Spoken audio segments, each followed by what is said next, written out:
عارفين ايه هو الكائن الوحيد اللي كان للإنسان سبب ان ربنا يخلقه ويخليه على وش الأرض؟ اتفرجوا معايا على الفيديو ده. هل تعلمون كيف خلق الخفاش في زمن النبي عيسى عليه السلام؟ فقد جاء بنو إسرائيل إليه وطلبوا منه أن يخلق لهم طائرا ليكون ذلك علامة على نبوته، فوافق نبي الله عيسى على طلبهم، لكنهم اشترطوا أن يكون للطائر صفات معينة.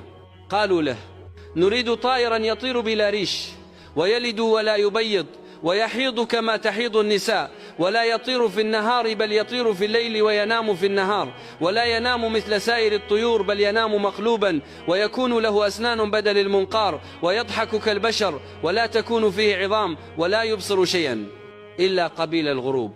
فأخذ نبي الله عيسى التراب ومزجه بالماء ثم نفخ فيه، فصار بأمر الله تعالى طائرا يملك الصفات التي طلبوها.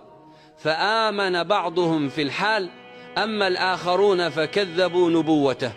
وكان هذا المخلوق هو الخفاش، ويقال إنه الكائن الوحيد الذي كان للبشر سبب في خلقه بإذن الله تعالى، ولذلك تجده الطائر الوحيد الذي يعيش حياة مختلفة عن سائر الطيور. ولا تنسوا الصلاة على النبي، والسلام عليكم ورحمة الله وبركاته. ما تنساش تعمل لايك وتصلي على النبي وتقول سبحان الله.